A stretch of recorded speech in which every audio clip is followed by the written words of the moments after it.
போன சீசனோட முடிவில் king Viserys டர்கேரன் இறந்த பிறகு அவர் அதிகாரப்பூர்வமாக தன்னுடைய வாரிசுன்னு அறிவிச்ச ரெனேரா டர்கேரன் தான் அரசி ஆகியிருக்கணும். ஆனால் ஹைட்டவர்ஸ் எல்லாம் சேர்ந்து கன்ஸ்பயர் பண்ணி ஆலிசன் ஹைட்டவரோட மகனான ஏகான் டர்கேரனை அரசனாக்கிட்டாங்க. இந்த ஒரு காரணத்தால இப்போ இந்த டர்கேரியன் ஃபேமிலிக்குள்ளேயே ரெண்டு பிரிவு உருவாகியிருக்கு. ஒன்னு ரெனேரா டர்கேரனோட டீம் பிளாக், இன்னொன்னு ஆலிசன் ஹைட்டவருடைய டீம் கிரீன். இந்த அரியணைக்கான போர் எப்ப வேணா தொடங்கலாம் அப்படிங்கிற காரணத்தினால இந்த ரெண்டு அணிகளுமே அந்த 7 ராஜ்யங்களும் இருக்கக்கூடிய குறுநில மன்னர்கள், அதாவது லார்ட்ஸ் அப்படின்னு அழைக்கப்படுற அந்த குறுநில மன்னர்களுடைய ஆதரவை தேடி போறாங்க. ஸ்டாம்லாண்ட்ஸ் ஆட்சி செஞ்சுட்டு இருக்கக்கூடிய பராத்தியன் வம்சத்துக்கிட்ட ரெனேராவோட இளைய மகனான லுசேரிஸும், வேல் மற்றும் நார்த் இந்த பகுதிகளுக்கு ரெனேராவோட மூத்த மகனான ஜெசேரிஸும் போறாங்க. பராத்தியன்ஸோட கோட்டையான ஸ்டாம்செண்டுக்கு லுசேரிஸ் போய் சேர்றதுக்கு முன்னாடியே அங்க ஏகான் அணி சார்பா ஏமன் டர்கேரியன் வந்து சேர்ந்திருக்கான். இப்ப அங்க லார்டா இருக்கக்கூடிய போரஸ் பராத்தியன் தன்னுடைய ஆதரவை டீம் கிரீனுக்கு தெரிவிச்சிட்டாரு. இதனால தனக்கு ஆதரவு கிடைக்காதுன்னு தெரிஞ்சுக்கிட்டு லுசேரிஸ் அங்கிருந்து கிளம்புறதுக்கு தயாராகிறான்.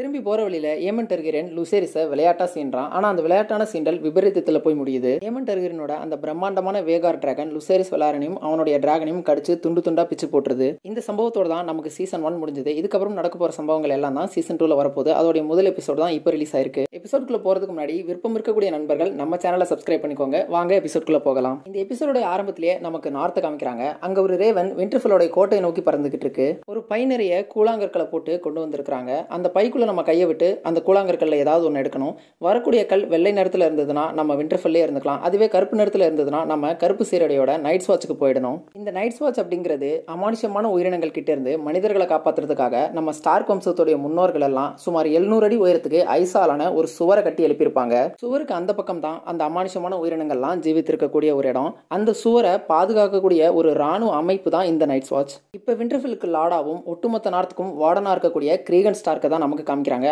அவர் கூட நம்ம ஜெசேரிஸ் வெலாரியனும் இருக்கிறான். கிரீகன் ஸ்டார்க் கிட்ட ஜெசேரிஸ் வெலாரியன் சுமார் 100 ஆண்டுகளுக்கு முன்னாடி என்னுடைய தாத்தாவான ஏகான் டர்கேரியன் இந்த நார்த்துக்கு வந்த பொழுது அப்போதைய கிங் இந்த நார்த்தா இருந்த டோரன் ஸ்டார்க் அவர் முன்னால மண்டிட்டு அவரை பேரரசரா ஏத்துக்கிட்டாரு. இதுக்கான காரணம் ஏகான் டர்கேரியன் மேல அவருக்கு இருந்த பயம் மட்டும் கிடையாது. ஏகான் டர்கேரியன் இந்த 7 ராஜ்யங்களையும் ஒன்னா இணைச்சிருவார் அப்படின்னு டோரன் ஸ்டார்க் நம்பினாரு. ஆனா அந்த நம்பிக்கை இப்ப கேள்விக்குள்ளாயிருக்கு. முறைப்படி என்னுடைய அம்மாவுக்கு வர வேண்டிய அந்த அரியாசனம் இப்ப ஹைட்டவர்ஸால திருடப்பட்டிருக்கு. இந்த மாதிரியான ஒரு தருணத்துல ஸ்டார்க்ஸான உங்களுடைய ஆதரவு எங்களுக்கு இன்றியமையாததா இருக்கு அப்படின்னு ஜேஸ் வந்து நம்ம கிரேகன் ஸ்டார்க் கிட்ட சொல்றான்.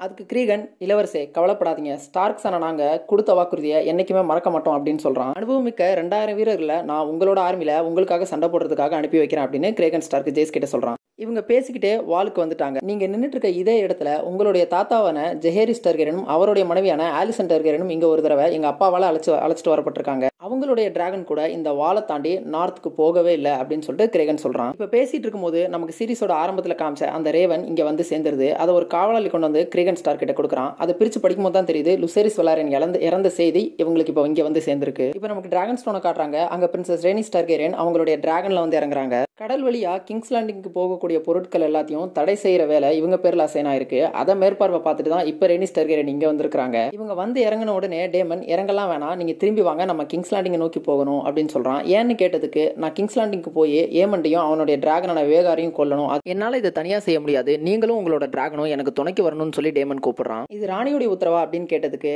ராணி இங்க இல்லவே இல்லை, இறந்து போன தன்னுடைய மகனை தேடி போனவங்க இன்னும் வரவே இல்லை, அவங்களுக்கும் சேர்த்து அவங்களுடைய போரையும் நான் தான் செஞ்சாகணும் அப்படின்னு சொல்லிட்டு டேமன் டர்கேரியன் ரேனிஸ் கிட்ட சொல்றான். என்னுடைய சொந்த மகள் லேனா இறந்த செய்தி எனக்கு ஒரு ரேவன்ல தான் வந்தது. முதல்ல நான் அதை நம்புறதுக்கே மறுத்துட்டேன். ஆனா நேரில் அதை பார்த்த பிறகுதான் நான் அழுகவே ஆரம்பிச்சேன். ரெனேராவுக்கும் அவளுடைய மகன் இறந்த செய்தி ஒரு ரேவன்ல தான் வந்தது. அவளுமே நேரில் பார்த்து நம்பினாதான் அவளுடைய துக்கத்திலிருந்து அவளால் வெளியில வர முடியும் அப்படின்னு சொல்லிட்டு ரேனிஸ் சொல்றாங்க. இப்போ நமக்கு ரெனேரா டர்கேரியனை காமிக்கிறாங்க. அவளுடைய டிராகனோட லுசேரிஸோடைய மிச்சங்கள் எங்கேயாவது இருக்கா அப்படின்னு சொல்லிட்டு ஸ்டாமெண்டை சுத்தி இருக்க கடற்கரை எல்லாத்துலயுமே தேடிக்கிட்டு இருக்கா. இப்போ நமக்கு ட்ரிஃப்மார்க்ல கோர்லிஸ் வெலாரியனை காட்டுறாங்க. அங்க ஒரு கப்பல் நிக்குது. அந்த கப்பல் ஸ்டெப் ஸ்டோன்ஸ்ல இருந்து மீண்டு வந்த கப்பல் அப்படின்னு சொல்றாங்க. இந்த செய்திகளை கார்லிஸ் கிட்ட சொல்லிட்டு இருக்கான் இல்லையா, இவனுடைய பேரு ஆலின் ஹல். கிங்ஸ் லேண்டிங்க்கு போகக்கூடிய கடல் வணிகத்துடைய தடுப்பை மேலும் வலு சேர்க்கிற விதமா 7 கப்பல்கள் இன்னைக்கு காலையில கடலுக்குள்ள அனுப்பப்பட்டிருக்கு அப்படிங்கிற அந்த செய்தியை ஆலின் ஹல் வந்து கோர்லிஸ் வெலாரியன் கிட்ட சொல்றான். அதுக்கப்புறம் கொல்லன் கொடுத்ததா சொல்லி ஒரு குத்துவாலை கொடுக்குறான். இந்த குத்துவால் லுசேரிஸ் வெலாரியனுக்காக கோர்லிஸ் தான் தயார் பண்ண சொல்லியிருப்பாரு. ஆனா அதுக்குள்ளவே அவன் இறந்துட்டதை நினைச்சு அவர் வருந்துறாரு. லுசேரிஸோட மரணத்துக்கு ஆலினும் வருத்தம் தெரிவிக்கிறான். போன சீசன்ல கார்லிஸ் அடிபட்டு கடல்ல சாக கடந்தப்போ இந்த ஆலின் தான் அவரை கடலுக்குள்ள இருந்து காப்பாத்தி வெளியில அழைச்சிட்டு வந்திருப்பான். அதுக்காக அவர் அவன்கிட்ட நன்றியும் தெரிவிக்கிறாரு. இப்ப நமக்கு கிங்ஸ் லேண்டிங்கை காமிக்கிறாங்க. கிங்ஸ் லேண்டிங்குள்ள ரெனேராவோட டிராகன் ஏதாவது ஊடுருவ முயன்றா அதை அட்டாக் பண்றதுக்காக ஒரு வெப்பன் தயார் பண்ணிருக்காங்க. இந்த வெப்பனுக்கு இவங்க வச்சிருக்கிற பெயர் ஸ்கார்பியன். இந்த ஆர்ச்சரி வீரர்களுக்கு கிங்ஸ் கார்ட்ல இருந்த அந்த ட்வின் பிரதர்ல ஒருத்தன் தான் தலைமை தாங்குறான். இவனுடைய பேரு ஆரிக் கார்கில். ரெனேராவோட டீம்ல இருக்கிற இன்னொரு ட்வின் பிரதரோட பேரு எரிக் கார்கில். இப்ப தொலைதூரத்துல இருந்து ஏதோ ஒரு டிராகன் கிங்ஸ் லேண்டிங்கை நோக்கி வந்துட்டு இருக்க மாதிரி தெரியுது. அது ரெனேராவோட டிராகனா இருக்கும்னு நினைச்சு இவங்க அந்த ஸ்கார்பியன் ஹார்பினை தயார் பண்றாங்க அது மேல அம்பு ஏறதுக்காக. ஆனா கிட்ட வந்த பிறகுதான் தெரியுது அது வேகார் தான் அப்படின்னு. இப்ப கிங்ஸ் லேண்டிங்ல அரசனா முடிசூடப்பட்டிருக்குது ஏகான் டார்கெரியன் தான். அவன் தன்னுடைய மனைவியோட அறைக்குள்ள பூந்து தன்னுடைய மகன் ஜெஹேரிஸ் டார்கெரியன் எங்க அப்படிங்கறத கேட்கறான். அவன் எதுக்கு தேடுறீங்கன்னு கேட்டதுக்கு அவன் தானே எனக்கு அடுத்து வருங்கால அரசர், இந்த மாதிரி ஆலோசனை கூட்டங்கள்ல இப்போலேருந்தே அவன் கலந்துக்க ஆரம்பிக்கணும் அப்படின்னு சொல்லிட்டு ஏகான் சொல்றான்.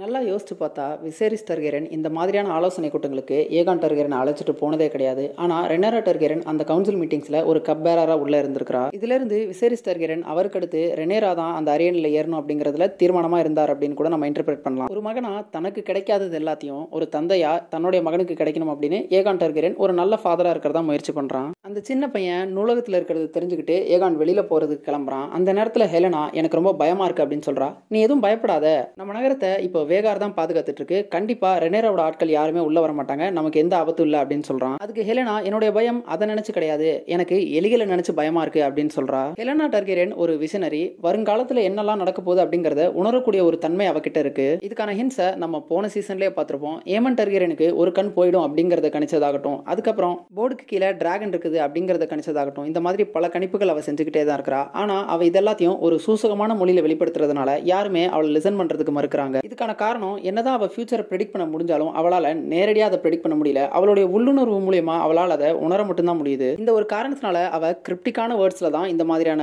ப்ரெடிக்ஷன்ஸை பண்றா. ஏகான் இவ எலியை பத்தி பேசணும்னு சுத்தி முத்தி பார்த்துட்டு நம்ம குவீன் ஒரு புரியாத புதிர் தான் இல்லையா அப்படின்னு சொல்லி கேட்டுட்டு அங்கிருந்து வெளியே போயிடுறான். இந்த எபிசோட்ல ஒரு பேரதிர்ச்சிகரமான ஒரு சம்பவம் நடக்குது. போன சீசன் முழுக்க அறம், ஒழுக்கம், ஆன்மீகம் அப்படின்னு பேசிக்கிட்டு இருந்த ஆலிசன் ஹைட்டவர் இங்க கிறிஸ்டன் கோலோட செக்ஸ் வச்சிட்டு இருக்கா. ஆலிசன் ஹைட்டவர் ரெனேராவை வெறுக்கக்கூடிய முதன்மையான காரணம் என்னன்னா, ஆலிசன் ஹைட்டவர் நம்பக்கூடிய சில விளிமியங்களை ரெனேரா மீறி போறா அப்படிங்கிறது தான். ரெனேரா தான் ஒரு டீனேஜரா இருக்கும் போதே டேமன் கூட சேர்ந்து பிராத்தல விசிட் பண்றது, அன்னைக்கு இரவே கிறிஸ்டன் கோலோட செக்ஸ் வச்சுக்கிறது, லேனார் வெலரேனால குழந்தைகளை ப்ரொடியூஸ் பண்ண முடியாது அப்படிங்கறத தெரிஞ்சுக்கிட்டு ஹார்வின் கூட சேர்ந்து குழந்தைகளை பெற்றுக்கிறது அப்படின்னு அவ ஒரு ரிபல்லியஸ் நேச்சரா தான் இருந்துட்டு வந்துட்டு இருக்கா. ஆனா ஆலிசன் ஹைட்டவர் சம்பிரதாயங்கள், பாரம்பரியங்கள் இதை எதையுமே மீறாத வீட்டிலேருந்து அவகிட்ட இருந்து என்ன எதிர்பார்க்குறாங்களோ அதை பூர்த்தி செய்யக்கூடிய ஒரு பெண்ணாக தான் இருந்து வந்துட்டு இருக்கா. போன சீசன் முழுக்க நிறைய இடங்கள்ல அறமும் ஒழுக்கமும் தான் முக்கியம் அப்படிங்கிற பேர்ல ஆலிசன்ட்டு நிறைய இடங்கள்ல பேசியிருக்கிறா. ஆனா இப்ப கிறிஸ்டன் கோலோட இந்த உறவு மூலியமா அவ தான் ஒரு ஹிப்போக்ரிட் அப்படிங்கிறத மீண்டும் ஒரு முறை நிரூபிச்சிருக்கிறா. எல்லாம் முடிஞ்ச பிறகு இதுக்கு மேல நம்மளால இந்த உறவுல இருக்க முடியாது அப்படின்னு கிறிஸ்டன் கோல் கிட்ட ஆலிசன் சொல்றா. இப்ப ஸ்மால் கவுன்சில் மீட்டிங் தயாராக இருக்குது. அங்கதான் கிறிஸ்டன் கோலும் ஆலிசன் ஹைட்டவரும் கிளம்பி போய்கிட்டு இருக்காங்க. இவங்க உள்ள போறதுக்கு முன்னாடி இங்க ஒருத்தனை காமிக்கிறாங்க. இவன் இந்த கிங்ஸ் லேண்டிங்ல இருக்கக்கூடிய எலிகளை பிடிக்கிறவன். ஹெலனா இப்பதான் எலியை பார்த்து பயப்படுறதா சொன்ன காரணத்தினால ஏகான் இவன் அசைன் பண்ணியிருக்கானோ என்னமோ தெரியல. ஆலிசன்ட்டும் கோலும் ஒன்னா உள்ள என்டர் ஆகிறத ஆட்டோ ஹைட்டவர் ஒரு சந்தேக கண்ணோட தான் பாக்குறாரு. இப்ப இந்த மீட்டிங்க்கு ஏகான் தன்னுடைய மகன் ஜெஹேரிஸோட உள்ள வரான். ஏகானுக்கு தன்னுடைய மகன் ஜெஹேரிஸ் மேல பெரிய அளவுல அன்பு இருக்குது. மீட்டிங்ல கப்பல் துறைக்கு அமைச்சரா இருக்கக்கூடிய டைலன் லானிஸ்டரை இந்த சின்ன பையன் ஜெஹேரிஸ் தொந்தரவு பண்ணிட்டே இருக்கிறான். ஆரம்பத்துல அமைதியா சொன்னாலும் கொஞ்ச நேரம் கழிச்சு கொஞ்சம் அதட்டி சொல்றான் டைலண்ட். ஆனா ஏகான் அதை பார்த்த உடனே அரியணையோட வருங்கால வாரிசு உங்களை தொந்தரவு செய்யறாரா டைலண்ட் அப்படின்னு சொல்லி கேட்கறான். இதுல பயந்து போய் டைலண்ட் எழுந்து நிக்க ஆலிசன்ட் உள்ள பூந்து இதுக்கெல்லாம் இப்ப நேரம் இல்லை அப்படின்னு சொல்லிடுறா. உடனே ஏகான் ஜெஹேரிஸை கூட்டிட்டு போயிருங்க அப்படின்னு சொல்லிட்டு உத்தரவு பிறப்பிக்கிறான். நம்ம ஏமன் ஸ்டாம்லாண்ட் இளவரசியான ஃப்ளோரிஸ் பராத்தினை கல்யாணம் பண்ணிக்கிறதுக்கு ஒத்துக்கிட்ட காரணத்தினால பராத்தின் வம்சம் நமக்கு ஆதரவு தெரிவிச்சிருக்காங்க அப்படின்னு ஓட்டோ சொல்ல, நடுவுல ஆலிசன்ட் நான் ரெனேராவுக்கு அனுப்பிச்ச கடிதத்துக்கு ஏதாவது பதில் வந்ததா அப்படின்னு கேட்கிறா. அவளுடைய மகனை கொண்டுட்ட பிறகு எப்படி அவ பதில் சொல்வா அப்படின்னு சொல்லிட்டு அங்க இருக்க அமைச்சரவையில் ஒருத்தன் சொல்றான். இவனுடைய பேரு தான் ஜாஸ்பர் வைல்ட். இவன் மாஸ்டர் ஆஃப் லாஸ், அதாவது சட்டத்துறை அமைச்சர் அப்படின்னு சொல்லலாம். அது மட்டும் இல்லாம கிங்ஸ் லேண்டிங்க்கு வரக்கூடிய கடல் வணிகத்தை எல்லாத்தையும் அவங்க தடுத்துட்டதன் மூலியமா நாம ஒரு ஊகத்துக்கு வரலாம். இனிமே போர் தவிர்க்கவில்லாதது அப்படின்னு சொல்லிட்டு அங்க இருக்கிறவங்க சொல்றாங்க. நாமளும் இப்ப நம்முடைய கப்பல் படையை வலுப்படுத்த வேண்டிய சூழ்நிலைக்கு தள்ளப்பட்டிருக்கோம். அதோட நமக்கு நியூ மாஸ்டர் ஆஃப் ஷிப்ஸ், அதாவது கப்பல் படைக்கு புதிய தலைவனும் தேவை அப்படின்னு அங்க பேசிக்கிறாங்க.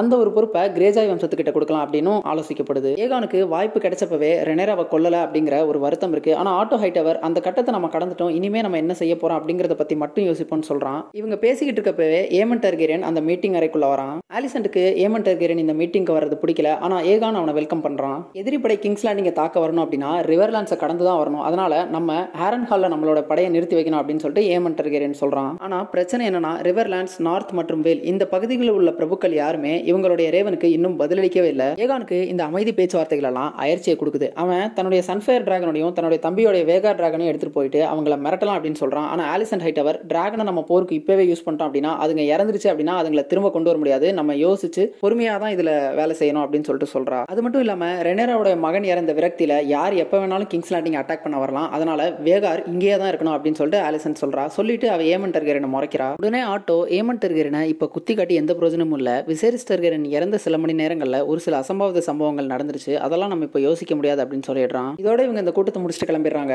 போன சீசன் முழுக்க பல சூழ்ச்சிகளை புரிஞ்ச லாரி ஸ்ட்ராங்க ஆலிசன் மீட் பண்றா. டீம் கிரீனுக்கு சகுனி வேலைகள் பாக்குறதுல இவன் ஒரு முக்கியமான ஆளு. ஆலிசனுக்காக தன்னுடைய சொந்த குடும்பத்தையே உயிரோட போன சீசன்ல எரிச்சதை நம்ம பார்த்தோம். பிரிவிலேயே கால்கள்ல ஊனத்தோட பிறந்த இவன் ஆலிசன்டோட கால்களை பார்த்து மாஸ்டர்பேட் பண்ற காட்சிகளையும் நம்ம பார்த்தோம். ஆலிசன்டோட உதவியாளர்கள் எல்லாம் சந்தேகத்திற்குரியவர்களா இருக்கிறாங்க, அதனால அவங்க எல்லாத்தையும் மாத்திட்டு நான் புது ஸ்டாஃப்ஸ் உங்களுக்காக போட்டிருக்கேன் அப்படின்னு சொல்லி லாரிஸ் ஆலிசன் கிட்ட சொல்றான். ஆலிசனுக்கு இவன் மேல பெரிய நல்ல அபிப்பிராயம்லாம் எதுவும் இல்ல, இருந்தாலும் இவன் ரொம்ப முக்கியமான ஆளு, இவன் நமக்கு தேவை அப்படிங்கறதுனால பொறுமையா போறா. இப்ப ஸ்டாம்சன் முழுக்க சுத்திட்டு இருந்த ரெனேரா தன்னுடைய மகன் இறந்த இடத்த ஒரு வழியா கண்டுபிடிச்சிடுறா. மீனவர்களோட வலையில டிராகனோட ரெக்கை இருக்குது, அதோட சேர்ந்து லூக்கோட ட்ரெஸ்ஸும் இருக்குது. இதை பார்த்த உடனே தான் உண்மையிலேயே தன்னுடைய மகன் இறந்துட்டான் அப்படிங்கறத உணர்ந்து ரெனேரா அங்க உடஞ்சு அழ ஆரம்பிக்கிறா. ஏகான் சில பொதுமக்களுடைய கோரிக்கைகளை கேட்கிறான். தன்னுடைய ஆடுகளை அரசாங்கம் எடுத்துட்டதா ஒருத்த முறையிடுறதை தொடர்ந்து ஏகான் அந்த ஆடுகளை நான் திருப்பி தர்றதா அவன் கிட்ட உத்தரவாதம் கொடுக்கறான். பொதுமக்கள் கிட்ட தான் ஒரு நல்ல அரசன் அப்படின்னு நிரூபிக்கணும்னு ஏகான் முயற்சி பண்றான். ஆனா ஆட்டோ ஹைட்டவர் மேலே ஏறி வந்து நீ ஒருத்தனுக்கு ஆடுகளை கொடுத்துட்டு அப்படின்னா எல்லாருக்குமே நாம அதை செய்ய வேண்டியதா இருக்கும், நம்ம கிட்ட ஆடுகள் இல்லாம போயிடும், டிராகன்களுக்கு அப்புறம் ஆடுகள் இல்லாம போயிடும் அப்படின்னு சொல்லிட்டு ஆட்டோ சொல்றான். இங்க நடக்கக்கூடிய இந்த சம்பவங்கள் எல்லாத்தையுமே லாரி ஸ்ட்ராங் மேல இருந்து பாத்துக்கிட்டே இருக்கிறான். ஆட்டோ ஹைட்டவர் சொன்ன பிறகு ஏகான் தன்னுடைய முடிவை மாத்திக்கிறான், ஆடுகளை தர முடியாது அப்படின்னு சொல்லிடுறான். அடுத்ததா ஆயுதங்கள் தயாரிக்கிற ஒருத்தன் இரும்பு விலைகள் அதிகமாயிடுச்சு அப்படின்னு சொல்லிட்டு முறையிடுறான். ஏகான் அதுக்கு நிதி உதவி செய்யறதா வாக்குறுதி கொடுக்கறான். ஆட்டோ ஹைட்டவருக்கு இதுலயுமே விருப்பம் இல்ல, தன்னுடைய பேரனுக்கு நிர்வாகம் செய்ய தெரியல அப்படின்னு அவர் நினைக்கிறாரு. திரும்பி போற வழியில லாரிஸ் ஏகான் கிட்ட தனியா பேசணும் அப்படின்னு அழைச்சு, உன்னுடைய தாத்தா ஹேண்ட் ஆஃப் த கிங் உன்னுடைய அப்பாவையும் இப்படிதான் மனிப்புலேட் பண்ணாரு, பொதுமக்கள் மத்தியில நல்ல பேர் எடுக்கிறது உன் தாத்தாவுக்கு பிடிக்காது, ஆட்சி அதிகாரத்துல தன்னுடைய இரும்பு பிடி இருக்கணும்னு நினைக்கக்கூடிய ஒரு ஆள் தான் ஆட்டோ ஹைட்டவர் அப்படின்னு லாரி ஸ்ட்ராங் ஏகான் டர்கெரன் கிட்ட சொல்றான். இதுல இருந்து விடுபட்டு ஒரு அரசனுக்கான தனித்த அடையாளம் உங்களுக்கு வேணும் அப்படின்னா உங்களுக்கான ஹேண்ட் ஆஃப் த கிங்கை நீங்க தான் தேர்ந்தெடுக்கணும் அப்படின்னு ஒரு சூசகமான மொழியில சொல்றான். இப்ப ஆட்டோ ஹைட்டவரோட அறைக்குள்ள ஆலிசன் உட்கார்ந்திருக்கா. ஆட்டோ உள்ள வந்ததுமே என்ன நீங்க மதிக்க மாட்டீங்க, சபையில என்னுடைய பேச்சை நீங்க மட்டம் தட்டுறீங்க, இதனால என்னுடைய பசங்களும் என்னுடைய பேச்சை கேட்க மாட்டாங்க, நம்ம ரெண்டு பேருக்குமே வெற்றி தான் பிரதானம், ஆனா அதை வன்முறையால தான் அடையணும் அப்படிங்கிறது கிடையாது. ரெனேரா மண்டிட்டு ஏகானா அவளுடைய அரசனா ஏத்துக்கிட்டாலே போதும், அதுதான் நம்மளுடைய முதன்மையான நோக்கம், அதுக்காக தான் நம்ம பாடுபடணும் அப்படின்னு சொல்றா. அரியணைக்கான இந்த வெற்றியை நம்ம யுத்தத்தால தான் வென்றெடுக்க முடியுங்கிறத நீ ஏத்துக்கிட்டு தான் ஆகணும்னு ஆட்டோ ஹைட்டவர் சொல்லிடுறாரு. இன்னொரு பக்கம் வெலேரியன் கப்பல் படை ஒரு கப்பலை சோதனை பண்றாங்க. அந்த கப்பல்ல தான் மிசாரியா இருக்கிறா. போன சீசன்ல ஏகான் இருக்கக்கூடிய இடத்த ஆட்டோ ஹைட்டவருக்கு இவ தான் காட்டி கொடுத்திருப்பா. இவளை டேமன் கிட்ட ஒப்படைச்ச உடனே டேமன் பயங்கரமா கடுப்பாயி உன்னாலதான் இன்னைக்கு ஏகான் அந்த அயன் த்ரோன்ல உட்கார்ந்திருக்கான், லுசேரிஸும் இறந்துட்டான் அப்படின்னு சொல்லிட்டு இவன் மேல பிளேம போடுறான். அவ அதை மறுத்து நான் என்னுடைய வாழ்வாதாரத்துக்காக சில செயல்களை செய்யறேன், ஆனா ஏகான் இன்னைக்கு அயன் த்ரோன்ல உட்கார்ந்திருக்கிறதுக்கு நான் காரணம் கிடையாது, நான் அவன் இருக்கக்கூடிய இடத்த மட்டும் தான் காமிச்சேன், இல்லைனாலும் அவன் அரண்மனைக்கு திரும்பி தான் போயிருப்பான்னு சொல்லி தன் நியாயத்தை சொல்றா. கோல்டுக்காக நான் ஒரு சில செயல்களை செய்யறேனே தவிர நான் ஆட்டோ ஹைட்டவருக்கு விசுவாசிலாம் கிடையாதுன்னு சொல்றா. இவளை நம்ப முடியாது, இவளை பிடிச்சி செல்லுல அடங்கன்னு டேமன் உத்தரவிடவே அங்கிருந்த காவலாளி எரிக் அவன் பின்னாடியே போய் அவ சொல்றது உண்மைதான், அவ ஆட்டோ ஹைட்டவரோட விசுவாசிலாம் இல்லன்னு அவளுக்காக நியாயம் பேசுறான். அவளுக்காக நீ ஏன்டா வக்காலத்து வாங்கிட்டு வர, நீனும் உன்னுடைய துரோகி பிரதரும் சேர்ந்து தான் இன்னைக்கு ஏகான் டர்கெரனை அந்த அயன் த்ரோன்ல போட்டிருக்கீங்க, நீ நினைச்சிருந்தா அவனை அப்பவே கொண்டிருக்கலான்னு டேமன் பயங்கரமா கடுப்பாய் திட்டுறான். நானும் என்னுடைய தம்பியும் கிங்ஸ்கார்டோட மெம்பர்ஸ், நாங்கெல்லாம் ராஜ குடும்பத்தை சேர்ந்தவங்களை காப்பாற்றணும்னு சொல்லி சத்திய பிரமாணம் செஞ்சவங்க, என்னால எப்படி அவனை கொல்ல முடியும், ஆனாலும் ரெனேரா டர்கெரன் தான் விசேரிஸ் டர்கெரனோட உண்மையான வாரிசுங்கிறத புரிஞ்சுக்கிட்டு நான் இங்க சேவை செய்யறதுக்காக வந்திருக்கேன்னு சொல்றான். இவங்க பேசிட்டு இருக்கும் போதே அங்க ஒரு டிராகன் சத்தம் கேக்குது. ரெனேரா தான் தன்னுடைய டிராகன்ல திரும்ப டிராகன் ஸ்டோனுக்கு வந்திருக்கா. அங்க இருக்கிறவங்க அவளுக்கு அரச வரவேற்பு கொடுக்குறாங்க. அங்க இருக்கிறவங்க தற்போதைய நிலவரம் என்னன்னு ஒவ்வொருத்தரா சொல்ல ஆரம்பிக்கிறாங்க. ஆனா ரெனேரா அதுக்கெல்லாம் செவி மடுக்கிற மாதிரியே தெரியல. எல்லாத்தையும் கேட்டுட்டு கடைசியா எனக்கு ஏமன் டர்கெரன் வேணும் அப்படிங்கறத மட்டும் அவ சொல்றா. டேமன் மீண்டும் மிசாரியா கிட்ட வந்து ரெட் கீப்லயும் கிங்ஸ் லேண்டிங்லயும் அவளுக்கு தெரிந்த ஸ்பைஸ் யாராவது இருக்கிறாங்களான்னு விசாரிக்கிறான். மிசாரியா பாலியல் தொழில ஈடுபடக்கூடிய ஒரு பெண். பல செல்வாக்கு மிக்க மனிதர்களையும் சில மோசமான மனிதர்களையும் தன்னுடைய அனுபவத்துல கடந்து வந்த இவ கொஞ்சம் கொஞ்சமா வளர்ந்து பலருக்கும் ஸ்பை வேலைகள் பார்த்து இன்னைக்கு தன்னகத்தை ஒரு பெரிய ஸ்பை நெட்வொர்க்கே வச்சிருக்கக்கூடிய அளவுக்கு வளர்ந்துருக்கிறா. இந்த காரணத்தினாலதான் டேமன் இவகிட்ட வந்து இப்ப உதவி கேட்கறான். ஆரம்பத்துல அவ மறுக்கிறா. அதுக்கப்புறம் டேமன் அவளை விடுதலை பண்றதா சொல்றான். நார்த்ல இருந்து திரும்பி வந்த ஜெசேரிஸ் இப்ப ரெனேராவை சந்திக்கிறான். அவன் தன்னுடைய தம்பி மரணத்தால ரொம்பவே சோகமா தான் தெரியுறான். பாசத்துக்கும் கடமைக்கும் நடுவுல போராடக்கூடிய ஒரு சூழ்நிலைக்கு அவன் தள்ளப்பட்டிருக்கான். கிரேகன் ஸ்டார்க் 2000 ஆட்களை நமக்கு ஆதரவா அனுப்புறதாகவும் அதோட வேலை ஆட்சி செய்யக்கூடிய ஆரன் வம்சத்தை சேர்ந்தவங்க நமக்கு ஆதரவு தெரிவிச்சிருக்காங்க, பதிலுக்கு நாம ஒரு டிராகனை அவங்களுடைய வேலை பாதுகாக்கிறதுக்காக அனுப்பணும்னு கேட்டதாகவும் ஜெசேரிஸ் ரெனேரா கிட்ட சொல்றான். துக்கத்தை சிரமப்பட்டு கட்டுப்படுத்தி இந்த செய்திகளை ரெனேரா கிட்ட சொல்லவே அவனுடைய கண்கள் கலங்குது. இதை பார்த்த ரெனேரா உடனே எழுந்து வந்து அவன் கூட சேர்ந்து அவளுமே கதறி அழுகிறா. இப்ப லுசேரிஸ்க்கு அங்க ஒரு இறுதி சடங்கு நடக்குது. அவனுடைய மிச்சங்கள் யார் யார்கிட்ட என்னெல்லாம் இருக்குதோ அது எல்லாத்தையுமே நெருப்புல போட்டு அவனுக்கு இறுதி மரியாதை செலுத்துறாங்க. லுசேரிஸோடைய தம்பி ஒரு சின்ன குதிரை பொம்மையை தூக்கி நெருப்புல போடுறான். போன சீசன்ல லுசேரிஸ் இந்த சின்ன குதிரை பொம்மையை வச்சு தான் விளையாடிட்டு இருப்பான். இது நடக்கக்கூடிய அதே நேரத்துல ஆலிசன் ரெட் கீப்ல வந்து பிரார்த்தனை செய்றா. தன்னுடைய குடும்பத்துக்கு பிரார்த்தனை செஞ்ச அவ இறுதியா லுசேரிஸ் வெலாரனுக்கும் பிரார்த்தனை செய்றா. டேமன் தன்னுடைய அடையாளத்தை மறைச்சுக்கிட்டு ஒரு படகுல கிங்ஸ் லேண்டிங் வந்து இறங்குறான். குட்டி எல்லாம் போட்டுட்டு தன்னை யாருங்கிறத காட்டிக்காம கிங்ஸ் லேண்டிங்கோட கோட்டைகளுக்கு வரான். அங்க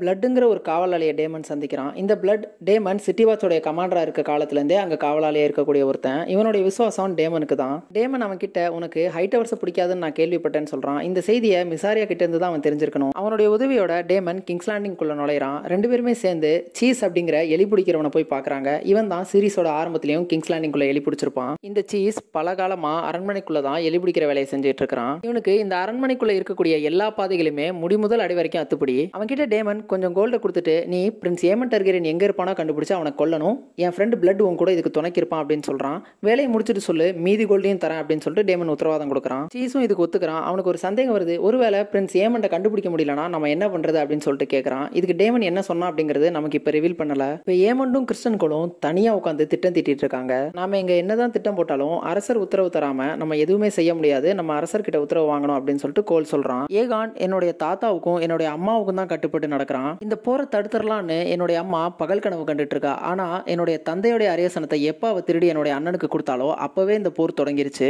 ஆனா நான் லுசேரிஸை கொண்டதுனாலதான் இந்த போர் தொடங்கிருச்சுன்னு அவன் என் மேல கோவப்படுறா அப்படின்னு சொல்லிட்டு ஏமண்ட் புலம்புறான். அதுக்கு கோல் ஆலிசன் கருணை உள்ளம் படைத்தவ, அதனாலதான் அவ இப்படி எல்லாம் செய்யறா. ரெனேரா மாதிரி அவ ஒரு கன்னிங்கான ஆள் இல்ல அப்படிங்கிறான். இவங்க பேசிட்டு இருக்கும் போதே அந்த அறைக்குள்ள ஆட்டோ ஹைட்டவர் வரான். உள்ள வந்து ஆட்டோ ஹைட்டவர் கிறிஸ்டன் கோல அவனுடைய போஸ்ட்டுக்கு போக சொல்றான். அரசனுக்கும் ஹேண்டுக்கும் தெரியாம நீங்க இப்படி தனியா திட்டம் திட்டுறது நல்லதுக்கே கிடையாது. நானும் உன்ன மாதிரி ஒரு காலத்துல இளமையா தான் இருந்தேன். இளமையோட துடிப்பு என்ன அப்படிங்கிறது எனக்கும் தெரியும். ஆனா நீ இப்ப கொஞ்ச நேரம் பொறுமையா தான் இருக்கணும். நீயும் வேகா இருந்தா இந்த போருக்கே முக்கியமான புள்ளியா இருக்க போறீங்க அப்படின்னு சொல்லி ஆட்டோ சொல்றான். நான் என்னுடைய அரசனுக்கும் என்னுடைய குடும்பத்துக்கும் தான் சேவை செய்யறேன் அப்படின்னு ஏமன் சொல்லவும் எனக்கு அதெல்லாம் புரியுது. நீ ரெனேரா குடும்பத்து மேல கொண்டுள்ள வன்மத்தை எல்லாம் தீர்க்கக்கூடிய ஒரு காலம் வரும். அது வரைக்கும் நீ கொஞ்சம் பொறுமையா இருன்னு ஆட்டோ ஹைட்டவர் சொல்றான். இப்ப பிளட்டும் சீஸும் அந்த அரண்மனைக்குள்ள புகுந்து மேலே ஏறி போயிட்டு இருக்காங்க பிரின்ஸ் ஏமண்ட தேடி. இப்ப ராணியோட அறையில ஆலிசன் இருக்க மாட்டா. ஏன்னா இப்ப ஹெலனா தானே புதிய ராணி. ஆலிசன் குயினா இருக்கும்போது பயன்படுத்தினாரையா இப்ப ஹெலனா டார்கெரியன் பயன்படுத்துறா. அதே நேரம் ரெனேரா டார்கெரியன் இந்த அரண்மனையில இருக்கும்போது அவ பயன்படுத்தினாரையா இப்ப ஆலிசன் பயன்படுத்திட்டு இருக்கா. பாதி வரைக்கும் இவங்க ரெண்டு பேர் வந்த பிறகு இந்த பாதையா போப்பா, மேலதான் பிரின்ஸ் ஏமன் இருப்பான், அவனை போய் நீ கொன்றுன்னு சொல்லிட்டு சீஸ் சொல்றான். ஆனா பிளட் அதுக்கு கடுப்பாகி மரியாதையை என் கூட கடைசி வரைக்கும் வந்துட்டு இந்த கொலையை முடிச்ச பிறகுதான் நீ கிளம்பலாம் அப்படின்னு சொல்லிட்டு அவனை கூடவே இழுத்துட்டு போறான். மேல இவங்க ஒவ்வொரு அறையா ஏமன்ட தேடி தேடி போறாங்க. ஆனா எந்த அறையிலுமே அவனை கண்டுபிடிக்க முடியல. இப்ப அங்க இருக்கக்கூடிய ஒரு பனிப்பெண் பிளட்ட பாத்துடுறா. ஆனா பிளட் நான் எலி பிடிக்க வந்தவன் அப்படின்னு சொல்லிட்டு அங்க இருந்து கிளம்புறான். பிளட் வெளியில வந்ததுமே ஏதோ சத்தம் கேக்குது. அவன் சத்தம் கேட்கக்கூடிய அந்த அறைக்குள்ள போறான். அந்த அறைக்குள்ள சீஸ் ஹெலனா டார்கெரியன் கழுத்துல கத்திய வச்சுக்கிட்டு சத்தம் போடாதுன்னு சொல்லி மிரட்டிட்டு நிக்கிறான். உனக்கு என்ன பைத்தியமா, எ சன் ஃபார் அ சன்னு தான் டேமன் சொன்னா, நீங்க ஒரு பொண்ணோட கழுத்துல கத்தி வச்சிட்டு இருக்க, இவளை பார்த்தா உனக்கு பிரின்ஸ் மாதிரி தெரியுதா அப்படின்னு சொல்லிட்டு பிளட் கேட்கறான். இந்த எபிசோட பேர் கூட எ சன் ஃபார் அ சன் தான். லுசேரிஸ்க்கு இணையா இன்னொரு மகன் தான் இருக்க முடியும் அப்படிங்கிற காரணத்தினால தான் டேமன் இந்த மாதிரியான ஒரு திட்டத்தை தீட்டியிருக்கான். அவசரப்படாம அங்க பாருன்னு சீஸ் படுக்கையை காட்டுறான். அந்த படுக்கையில பார்க்கும்போது ஏகானோட மகனான ஜெஹேரிஸும் அவனுடைய மகளான ஜெஹேராவும் இருக்கிறாங்க. இந்த ரெண்டு பேர்ல யார் பையன் யார் பொண்ணுங்கிற வித்தியாசம் பிளட்டுக்கும் தெரியல, சீஸுக்கும் தெரியல. ஹெலனா கிட்ட நீ மரியாதையா சொல்லிடு, இல்லனா இங்க இருக்கக்கூடிய எல்லாருமே சாக போறீங்க அப்படின்னு சொல்லி மிரட்டுறாங்க.